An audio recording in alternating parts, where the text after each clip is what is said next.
Hola, vamos a revisar en este video la unidad de bioenergética. Dividí esta unidad en dos videitos para que tuviéramos más tiempecito y quedara más claro el tema. Les pido por favor que si les queda alguna duda, tienen algún comentario, alguna inquietud, la apunten por favor para que cuando se lleven a cabo las videoconferencias las tengan a la mano y pues nos las hagan saber ya sea al doctor Juan Carlos o a mí y que les ayudemos pues a que quede más claro la unidad y a resolver estas dudas. Vamos a comenzar la unidad de bioenergética revisando unos conceptos que son muy importantes que deberán de quedar claros para que avancemos en la misma unidad y podamos ir entendiéndola porque se va complicando conforme vamos avanzando, ¿ok? Entonces, les pido de favor que saquen del archivero de su memoria la unidad 1, donde revisamos las características de los organismos que tienen vida y platicamos de un concepto que ya espero sea familiar para ustedes, que es que sea dinámico, ¿no? Una célula viva debe de ser dinámica, con el objetivo de que esté en constante movimiento y sea capaz de reaccionar a estímulos y tenga la oportunidad de ser nutrida y utilizar esa energía, ¿ok? Entonces, la energía puede ser obtenida de varias fuentes, como lo recordarán, vimos dos organismos que ahorita vamos a volver a repasar, a estos organismos autótrofos y a estos organismos heterotrófos, que si se acuerdan, los autótrofos tenían la capacidad de sintetizar moléculas orgánicas a partir de moléculas inorgánicas, como por ejemplo en este caso viene a partir de un estímulo de la luz, de fotones. A partir de la fotosíntesis se pueden sintetizar productos orgánicos que serán consumidos o usados por los organismos heterótrofos para obtener su energía y que estos a su vez van a liberar CO2 y estos oxígeno, y así se mantiene en constante movimiento en un ciclo bastante sinérgico entre los organismos autótrofos como los heterótrofos. Esta energía debe de ser obtenida, almacenada y procesada bajo un control muy detallado. No tiene mucho que ver con bioquímica 1, eso lo van a revisar a mayor detalle en bioquímica 2 seguramente, donde van a hacer un análisis y una revisión a las rutas metabólicas para la obtención y uso de esta energía. La bioenergética se conoce o se define como el análisis cuantitativo de la forma en que los organismos adquieren y van a utilizar esa energía. Recordemos que tenemos estos dos macrogrupos de tipos de organismos que pueden obtener su energía a partir de fuentes inorgánicas o aquellos que ya requieren fuentes orgánicas para obtenerla. En cuanto a los autótrofos, quedamos que pueden obtener su energía a partir del sol, donde se les denominará como fotosintéticos, y aquí hay una serie de pasos o fases que tienen que pasar para que se lleve a cabo la fotosíntesis. Primero incorporan los nutrientes, hay un transporte de la saliva bruta, hay un intercambio de gases y esto permite de manera formal que se realice la fotosíntesis y que permita mantener el metabolismo activo y energético de la célula, en este caso de una célula vegetal. En el caso de los autótrofos, que son quimiosintéticos, también hay varios, pero las plantas sirven bastante para este ejemplo porque la planta hace las dos, hace fotosíntesis y hace quimiosíntesis. Por un lado en las hojas, a partir de los cloroplastos puede ser la fotosíntesis, y por otro lado en la raíz obtiene nutrientes de la tierra y del agua, que también son inorgánicos. A partir de una quimiosíntesis tiene la capacidad de almacenar compuestos orgánicos esa planta. Y bueno, por otro lado tenemos a los heterótrofos, en donde van a obtener la energía o sus compuestos orgánicos a partir de degradar compuestos orgánicos que fueron sintetizados en otro organismo, por ejemplo en un autótrofo o en otro heterótrofo. De manera que no tenemos en el caso del humano la capacidad de obtener energía y poder utilizarla para sintetizar cadenas orgánicas a partir de compuestos inorgánicos.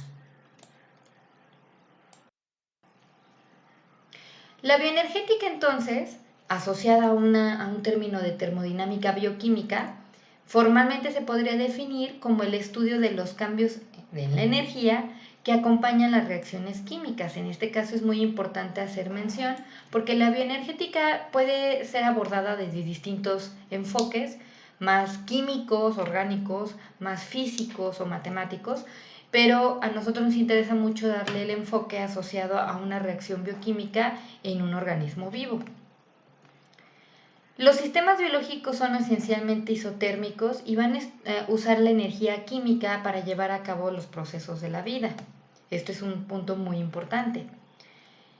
Se puede presentar desbalances en la obtención de energía y puede llegar a estar en riesgo la vida de ese organismo cuando las reservas energéticas son totalmente depletadas y pues puede morir por inanición. Y esto se asocia mucho a ciertas formas de desnutrición que están, obviamente estos a su vez asociados a un balance energético negativo.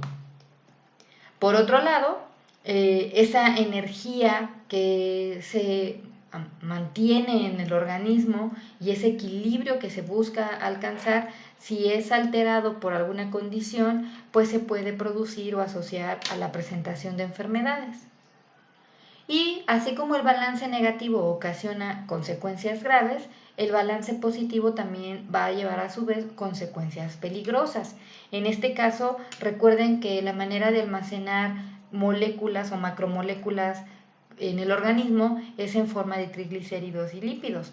Entonces, el tejido adiposo, pues al haber un exceso de energía en el organismo, él va a interpretarlo como una oportunidad de supervivencia y almacenaje de energía para una situación en la que tiempo después pues pueda hacerse mano de esta, ¿no? Y utilizarla para obtener energía. Entonces, de esta manera, pues va a aumentar nuestro almacenamiento de lípidos, causándonos una obesidad y a su vez, pues favoreciendo la presentación de enfermedades crónico-degenerativas que son graves, que ponen en riesgo la vida del paciente de manera crónica. Ya en un mundo occidental esto es bastante común. Entonces, como les comentaba, es importante volver a recordar este balance entre el catabolismo y el anabolismo en un ser vivo. Vamos a comenzar con la parte del anabolismo, en donde obtenemos, a partir de moléculas precursoras, aminoácidos, azúcares, ácidos grasos o lípidos y bases nitrogenadas. A partir de una alimentación, por ejemplo, en el caso del humano, pues consumimos vegetales, consumimos productos de origen animal, los cuales van a ser digeridos para liberar estas moléculas pequeñas y que sean absorbidas en el intestino y se puedan almacenar en nuestro organismo ahora como macromoléculas, proteínas, polisacáridos, lípidos o ácidos nucleicos. En el sentido de esta flecha en azul, tenemos que pues vamos a aumentar las concentraciones de compuestos energéticos como el ATP, el NADH, NADPH y el FADH2. Y en el caso de que comience un desbalance o disminuya su concentración circulante, va a despertar o a activar el proceso del catabolismo. Cuando tengamos en el balance entre el ATP y el ADP una mayor concentración de ADP, pues va a estar favoreciéndose la presentación del catabolismo. El catabolismo va a hacerse mano, va a obtener energía, va a ser un proceso para la obtención de energía a partir de nutrientes que están almacenados en el organismo, por ejemplo, carbohidratos en forma de glucógeno, lípidos en forma de triglicéridos y proteínas. Estos, al ser catalizados, vamos a obtener productos productos secundarios de este metabolismo como CO2, agua y NH3. Entonces, lo que muestra esta imagen es este ciclo constante entre las concentraciones de indicadores energéticos que van a favorecer, por un lado, el anabolismo, se aumenta la concentración de estos, o el catabolismo, se aumenta la concentración de estos. Esta imagen reafirma lo que vimos en la diapositiva anterior, pero es aún más detallado en cuanto a los compuestos que están participando, por un lado, en el catabolismo, que son las flechas que están de color rojo, o en el anabolismo, que son las flechas que están en color azul.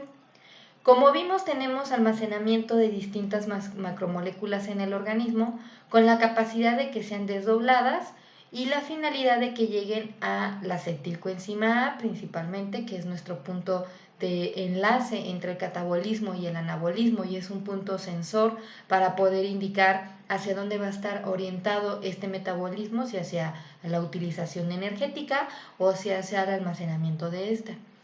Y después, en el caso de que tengamos un desbalance negativo, pues vamos a movilizar reservas para mantener constante un aporte de acetilcoenzima A y que se mantenga siempre el ciclo de Krebs activo, con la finalidad de que éste a su vez dé los suficientes electrones que se requieren durante la cadena de fosforilación oxidativa para la síntesis del ATP. Recuerden que nuestro ATP es indispensable para las células porque es nuestra molécula indispensable energética para que se mantenga viva esa célula. Entonces sería muy peligroso que esto se mantuviera cerrado. Pero en el caso de que exista un exceso, pues va a estar favorecido entonces ahora ese almacenamiento en macromoléculas que podrán pues, llevar una finalidad propia de sintetizar moléculas que tengan una función particular, por ejemplo hormonas, vitamina K, eicosanoides, pero también como almacenantes de energía como los triglicéridos o propiamente pues el glucógeno. Bueno, para poder hablar de la bioenergética tenemos que repasar brevemente varios aspectos de la termodinámica. La termodinámica viene del vocablo de termos, que se define como caliente, y de un sustantivo dínamos, que hace referencia a la fuerza o al poder, y del sufijo que se le agrega ico al final, en donde se determina el significado de relativo a.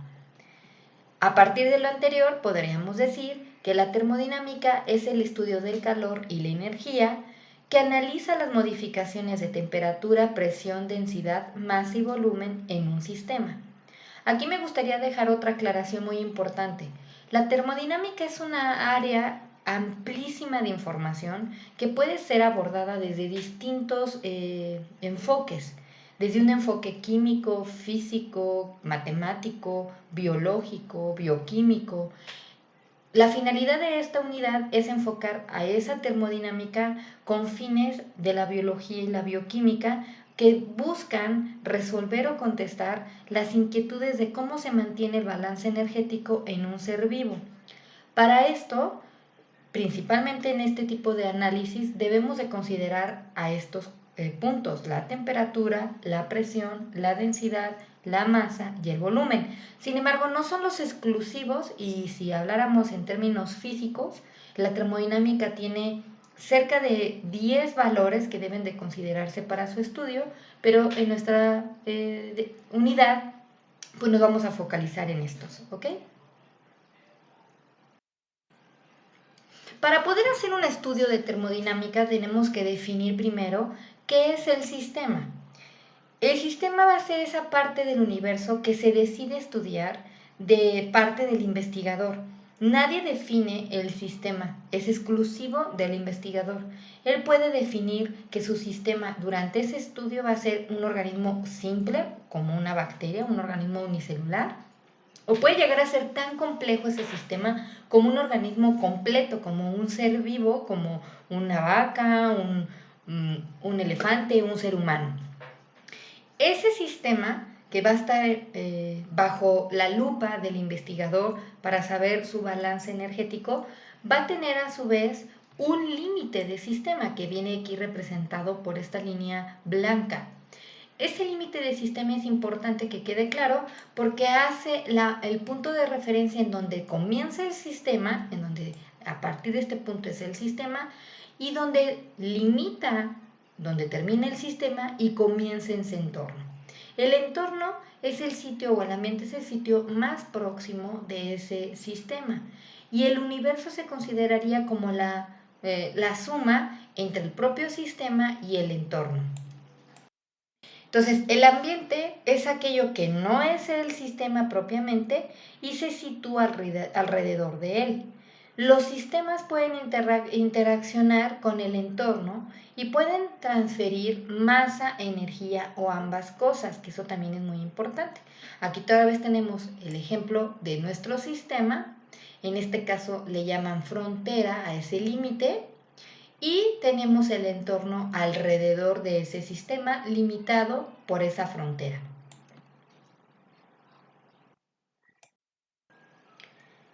Como sabemos entonces, si tenemos algo que está en constante contacto y que se permite la relación entre ambos, pues el objetivo va a ser entonces llegar a un estado de equilibrio, en donde se puede definir como aquel proceso que otra vez es dinámico y que tiene lugar en un sistema cuando el volumen, la temperatura y la presión ya no van a cambiar.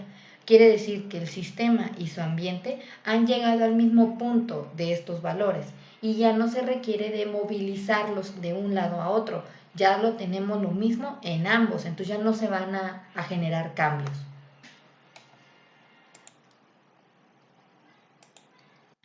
El sistema puede encontrarse aislado, en consecuencia que esté cerrado al intercambio de energía en forma de trabajo. La energía existente en el interior del sistema no va a poder cambiar porque se encuentra limitado y no puede dar esta transferencia de la energía hacia el ambiente y por eso no se modifica.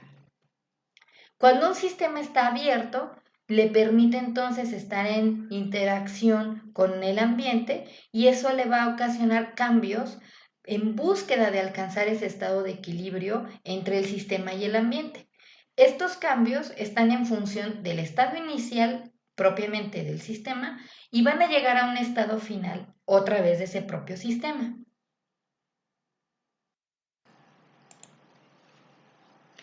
Es importante recordar que estos cambios estarán modulados por las condiciones a las que se exponga el propio sistema. Lo que muestra la imagen son tres tipos de sistemas. Tenemos uno abierto, uno cerrado y uno aislado. En cuanto al sistema abierto, tenemos la capacidad de que este vaso, imagínense un vaso de cristal en donde se pone en su interior un líquido que esté muy caliente, así casi en estado de ebullición. Lo ponemos dentro de ese vidrio, de ese vaso de cristal, bueno, con cuidado de que sea un cristal que aguante temperaturas elevadas, y lo mantenemos en una habitación. Esa habitación puede estar fría o puede estar caliente en relación a cómo se encuentra. Sin embargo, la temperatura dentro de ese vaso en ebullición es mayor. Al estar en un sistema abierto, quiere decir que esas moléculas de agua se están disipando hacia afuera del vaso en forma de vapor y el calor se está disipando por todas las caras que tiene el vaso, por la parte superior, por las paredes y por la parte inferior. Entonces existe un intercambio con el ambiente de masa y energía en forma calorífica. Después tenemos un sistema cerrado en donde solo vamos a tapar la boquilla de ese vaso y no se va a permitir que se disipen esas moléculas en forma de vapor y entonces la masa de nuestro líquido que se encuentra en el interior no va a cambiar, pero la energía sí, porque recordemos que ese cristal que tiene ese vaso permite la disipación de energía en forma de calor, entonces sí va a cambiar.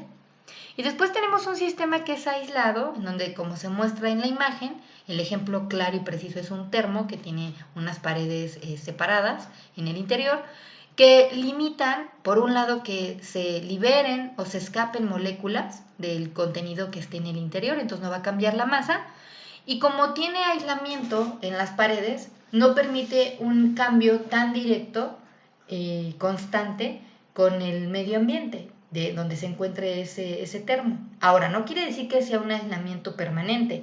Si ustedes dejan un termo con café hirviendo en su cocina y lo dejan una semana, de verdad no van a encontrar ese café calientísimo otra vez. O sea, va a terminar y va a buscar siempre un sistema, entrar o llegar a ese punto de equilibrio con el ambiente que lo rodea. Entonces, en este caso, en un termo con café, pues lo que hace es prolongar la vida o el tiempo en que tendríamos ese café caliente. En esta tabla se resume lo que estamos platicando, en donde habla sobre el tipo de sistema abierto, cerrado, aislado y uno nuevo que se conoce como adiabático. Después menciona que se intercambia, en el abierto se intercambia masa y energía, puede ser esta forma de energía en calor o trabajo. Y un ejemplo típico es una reacción en un tubo de ensayo abierto, un vaso con el agua hirviendo como les mencioné.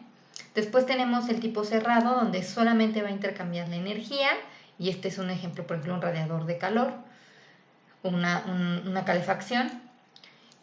El tipo aislado no cambia ni materia ni energía, y aquí se pone como ejemplo un termo para mantener bebidas calientes de manera constante. Y uno cuarto, que se conoce como adiabático, en donde se menciona que no cambia ni energía ni calor, pero sí energía, pero tiene que ser energía en forma de trabajo. Y aquí el ejemplo que se pone es este mismo termo que está diseñado para almacenar y no permitir el intercambio de materia ni energía, pero que tiene tapa, de forma que para que tú muevas o alteres el contenido en su interior, llámese en volumen, energía, en calor, en materia, tienes que invertir energía al mismo tiempo.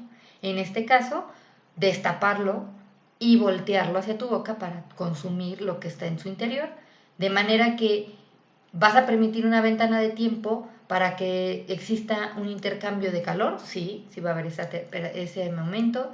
Va a cambiar la materia también, porque vas a disminuir la cantidad y el volumen del contenido de este. Ahora, estos ejemplos que les estamos poniendo en las diapositivas son muy físicos, ¿no? Son ejemplos basados en vasos, en agua, en termo. A mí me gustaría que de tarea nos comentaran ejemplos de un sistema abierto, un sistema cerrado, un sistema aislado y un sistema adiabático, pero asociados a un proceso biológico, no tanto físico, sino un organismo, una reacción, en donde se esté llevando a cabo este tipo de sistemas y análisis, ¿ok? El consumir y utilizar energía tiene como objetivo llegar a un equilibrio, o ese debería de ser el objetivo realmente. El problema existe en que no existe ese balance permanente. Siempre mantenemos esta balanza en constante movimiento. Por un lado tenemos el ingreso de energía que llega y en el otro tenemos esa energía que sale. El punto focal es mantenerlos en equilibrio y ser felices, como este chamaco que está aquí, que está bien feliz porque él es esbelto, se cuida mucho de la dieta y pues mantiene su balance constante y sin alteraciones. Aunque metabólicamente él vive con desbalances permanentes. Baja la energía, come, aumenta la energía.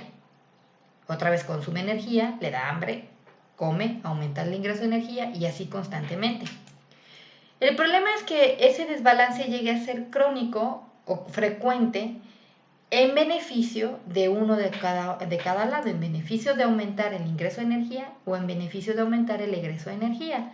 Para el primero, cuando existe un balance energético positivo, donde tenemos más ingreso de energía del que se consume, pues la consecuencia es almacenaje de esa energía que se está ingiriendo y se va a reflejar en un cambio en nuestro masa corporal.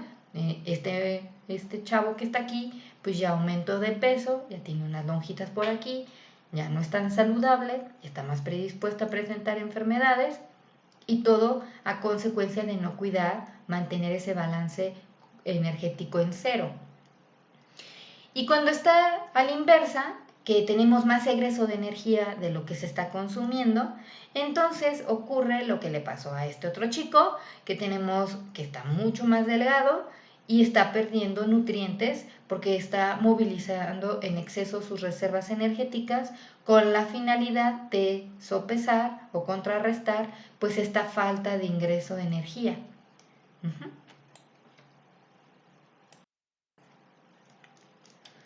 Para hablar sobre cómo se utiliza la energía y hacia dónde está orientada esa reacción, vamos a discutir dos conceptos muy importantes conocidos como entropía y entalpía. La primera, que es la entalpía, es la cantidad de energía calorífica de una sustancia y está en función de una reacción a partir de reactivos que generan productos. Esto lo vamos a ver mucho más a detalle cuando veamos enzimas. Pero bueno, lo que muestra la imagen es que tenemos por un lado la energía que va aumentando y el sentido de la reacción que se va favoreciendo. Aquí mostramos unos reactivos y una curva que termina por sintetizar o producirse estos productos. Tenemos una energía que se requiere cubrir o alcanzar para que este cambio de reactivos se dé a productos.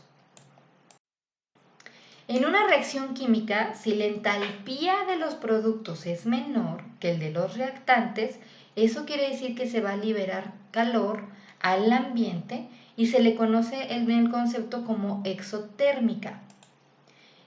Cuando es a la inversa, donde la entalpía de los productos es mayor que los reactantes, quiere decir que requiere obtener calor del medio y entonces a estos le conocemos como una reacción endotérmica. ¿Cómo se vería en una gráfica?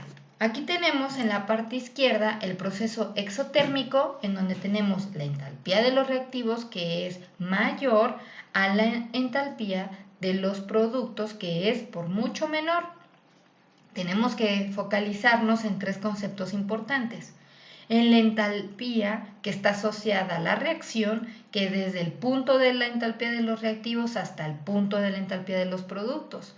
Y después tenemos la entalpía de la activación para que esto se dé y se favorezca la reacción, que se requiere desde los puntos de entalpía de los reactivos hacia la entalpía en el complejo activado.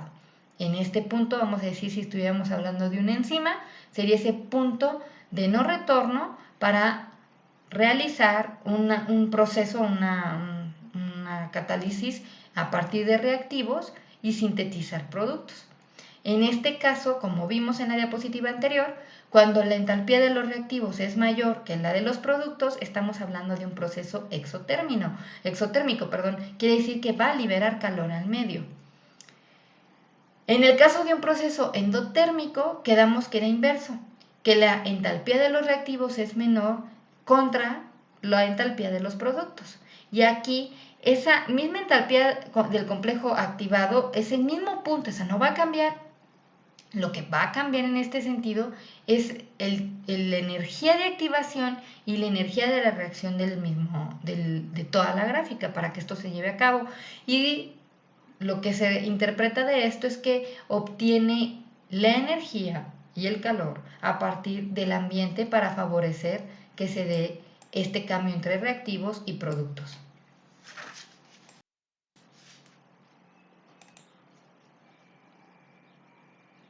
En esta imagen lo que se va a comparar es el proceso de la combustión versus la oxidación biológica.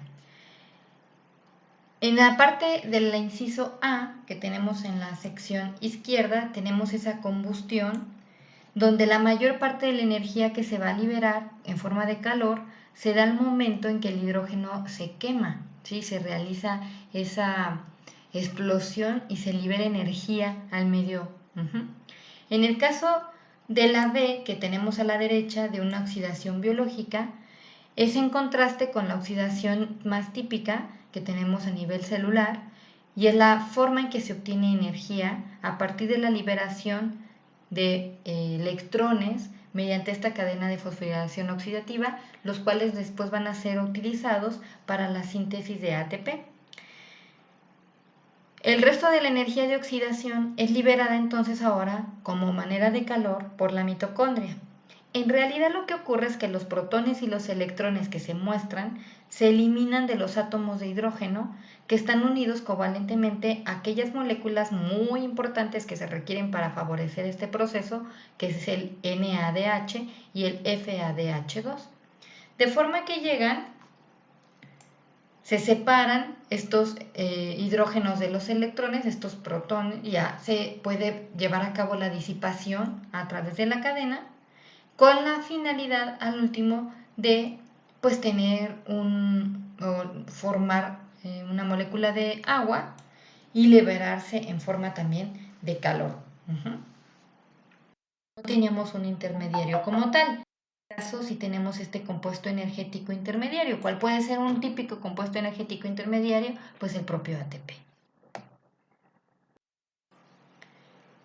Muy bien, en esta diapositiva se aclara o se resume la fórmula de obtención de la entalpía, en donde tenemos que su abreviación o su símbolo es H. Entonces la delta de entalpía considera la entalpía final del sistema menos la entalpía inicial del sistema.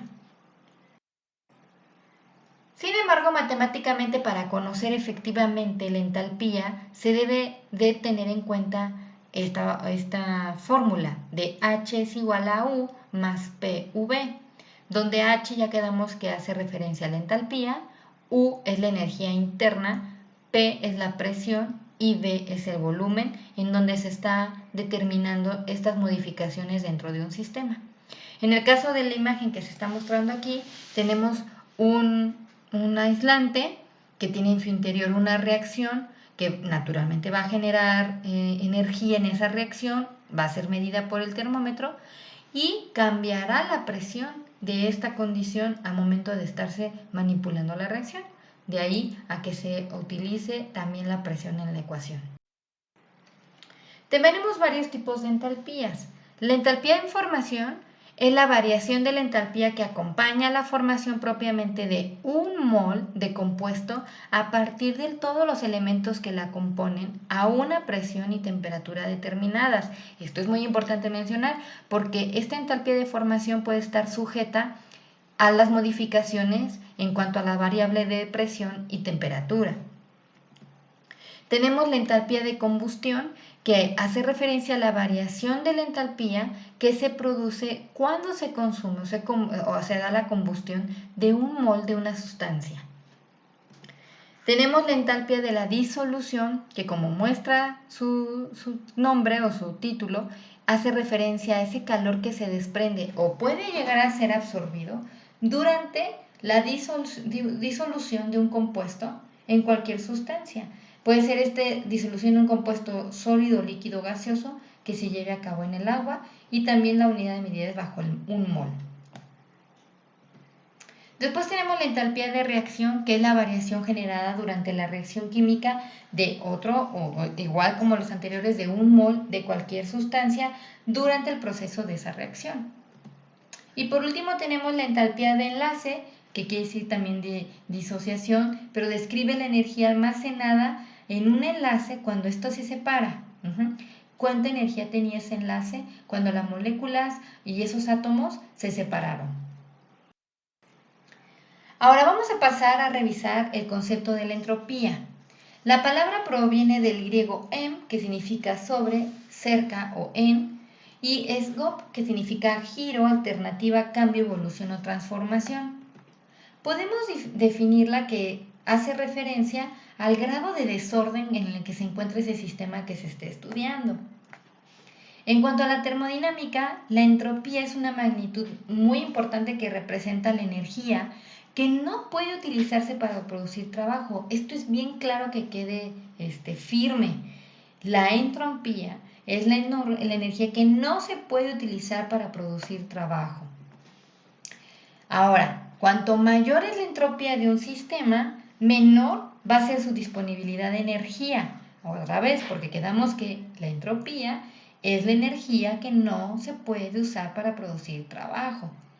Y en automático, mientras ese sistema tenga más entropía, podemos obviar que va a tener un mayor desorden dentro del mismo. Y un ejemplo claro de los que hemos revisado ahorita en el video es un sistema abierto, en donde se favorece de manera permanente y constante esa entropía. Lo que se muestra aquí en esta imagen es un recipiente que está ordenado, tiene unas esferas naranjas y unas azules, primero están las naranjas, luego están las azules. Imagínense que yo cierro ese recipiente y lo muevo como si fuera una maraca, lo revuelvo y lo revuelvo y lo revuelvo y lo vuelvo a abrir. Naturalmente esperamos que el caos haya hecho su parte y esa entropía se haya hecho presente y combinara a lo largo de todo ese vaso tanto las bolitas azules como las bolitas naranjas. Ahora, en el ejemplo que les estoy mostrando, ese caos es reversible. ¿Por qué? Porque puedo volver a acomodar las esferitas o los círculos otra vez por colores. ¿Pero qué creen? Para hacer eso, yo requiero de invertir más energía de lo que gasté en desacomodarlo, porque se favorece siempre la entropía. Otro ejemplo que tenemos en la parte izquierda de la diapositiva, tenemos una esfera fragmentada en varios cachitos, pero que al final está ordenada. Sabemos que es una esfera por cómo están ubicados esos trozos. Sin embargo, imagínense que se rompa o se separe, aumentando la entropía, veríamos solamente todas esas piezas por separado y no podríamos suponer qué figura geométrica se haría en la unión de estas. Lo sabemos ahora porque lo vimos al inicio, pero si yo les mostrara solamente la parte derecha de la imagen, donde hay menos orden y donde hay mucha entropía, no podrían suponer la forma de la figura de la izquierda. Y para que esto se lograra de manera inversa, tienen que invertir mucha energía. El proceso siempre va a estar favorecido hacia la entropía, donde gasta menos energía. Si lo quiero yo regresar, voy a gastar por más energía. Aquí se muestran otros ejemplos para que quede esto más claro en cuanto a moléculas, por ejemplo, sólidas, en el caso del agua, que se forma después, están ubicadas de manera muy homogénea, en un contacto muy homogéneo, después se separan y se vuelven más caóticas en un estado líquido, seguimos invirtiendo energía, en este caso en forma de calor, y hasta que llega a vaporizarse el agua, donde ya hay un caos por completo de las moléculas sin ningún acomodo estructurado de los mismos. En cuanto a los procesos que conducen a un aumento en la entropía, se puede abreviar como delta S la entropía mayor a cero. Muy bien, para poder estudiar todo esto que acabamos de platicar hasta ahorita, pues la energía libre de Gibbs nos va a dar una muy buena respuesta. Aquí los sistemas biológicos se adhieren a leyes generales que están asociadas en la termodinámica. Punto número 1. La energía total de un sistema, incluyendo sus alrededores, permanece constante. Esto implica entonces que dentro del sistema total, la energía no se pierde ni se gana durante los cambios. Sin embargo, esa energía va a ser transferida a otra parte del sistema. Y para que esto se logre, puede ser hasta transformada en otro tipo de energía, llámese calor, eléctrica, mecánica, radiante. Tenemos muchos ejemplos en la naturaleza en donde se lleva a cabo esto. En el ejemplo más típico, un aparato para calentar una calefacción, se conecta a la luz, obtiene energía eléctrica con la finalidad de convertirla o transformarla en energía de calor y que se caliente. 2. La entropía total de un sistema debe incrementarse para que un proceso ocurra de forma espontánea. Siempre va a estar favorecido, mientras más entropía tenga, va a estar favorecido que se genere esa reacción o ese proceso de manera espontánea. La entropía es el grado de desorden o también conocido como aleatoriedad de un sistema y se vuelve máximo conforme se acerca al propio equilibrio.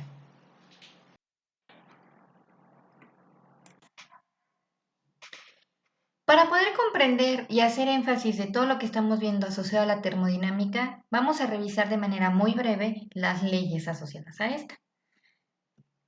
El incremento en la energía interna de un sistema es igual a la cantidad de energía agregada al calentar el propio sistema menos la cantidad perdida como resultado del trabajo realizado por el propio sistema en sus alrededores.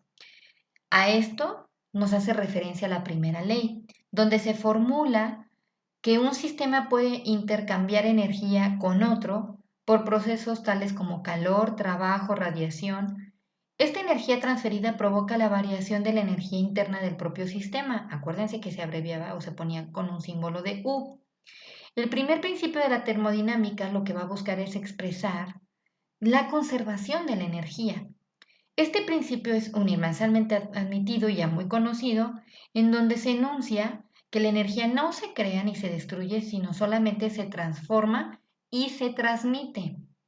En este caso, la primera ley de la termodinámica es entonces un principio propiamente de la conservación de la energía que se aplica a los sistemas. Esta energía que se utiliza o que se moviliza dentro de ese sistema es constante y se mantiene, no se destruye, sin embargo puede transformarse en otro tipo de energía. 2. En un sistema, un proceso que ocurre tiende a incrementar la entropía del propio universo. Y en este punto se hace referencia a la segunda ley, en la cual se trata la direccionalidad del proceso espontáneo, ya de manera natural, y el estado final que va a alcanzarse en equilibrio. Acuérdense que esa entropía busca llegar a ese equilibrio. Esta segunda ley establece cuáles son esos procesos que de manera natural van a ocurrir y permite conocer aquellos que no van a ocurrir. De todos los procesos permitidos por la primera ley, solo ciertos tipos de conservación de energía pueden ocurrir de manera natural.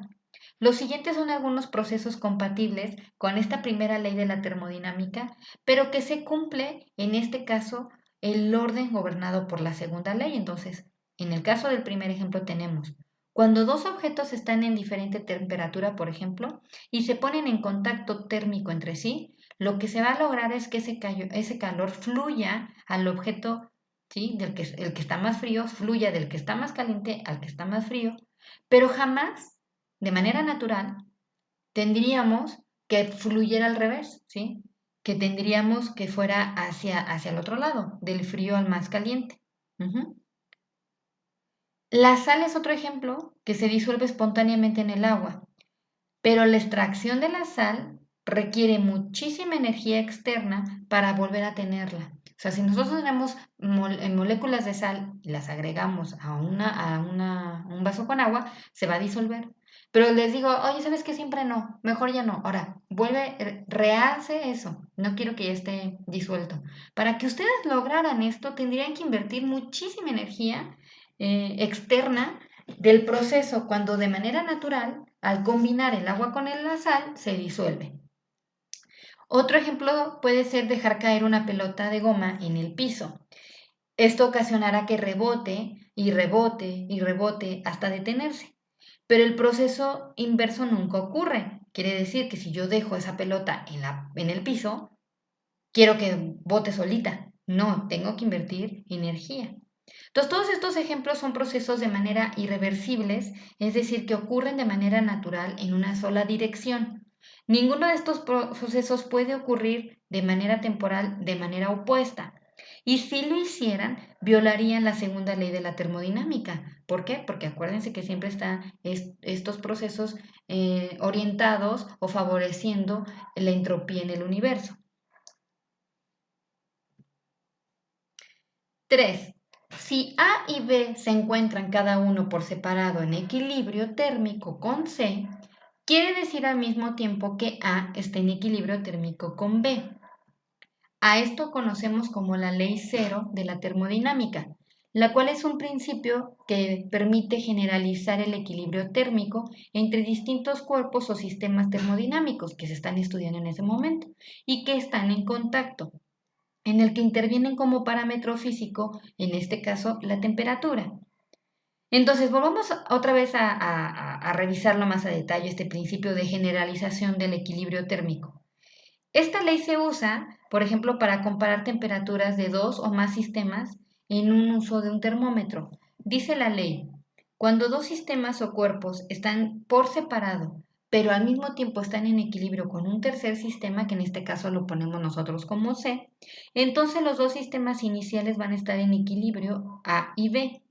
Una proporción equivalente de la ley dice, si la energía calorífica del material 1 va a estar igual a la energía calorífica del material 3 y la del 2 es igual a la energía calorífica del 3, podremos suponer entonces que esta energía se mantiene y damos la afirmación de que la energía entre el material 1 y 2 también van a ser iguales. 4.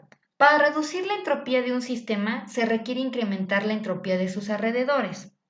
En este caso, vamos a hacer mención a la primera y la segunda ley, donde busca llevar o reafirmar el equilibrio en la dirección del proceso, buscando inicialmente aumentar esa entropía hasta llegar a su punto de equilibrio.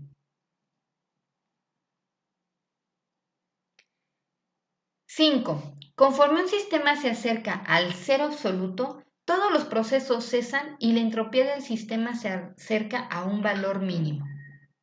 A esto nos hacemos referencia a la tercera ley, donde es una extensión de la misma segunda ley antes mencionada y se relaciona con la determinación de valores de la propia entropía.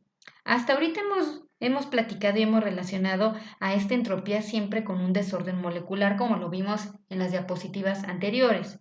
Cuando mayor sea el desorden o la libertad del movimiento de estos átomos o moléculas que ustedes imaginen en el sistema, quiere decir que entonces va a ser mucho mayor la entropía de este.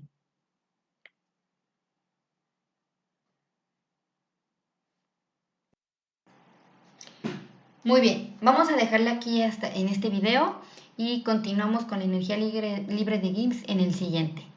Por favor, les recuerdo que apunten sus dudas, sus comentarios, sus inquietudes para que podamos revisarlas en la videoconferencia.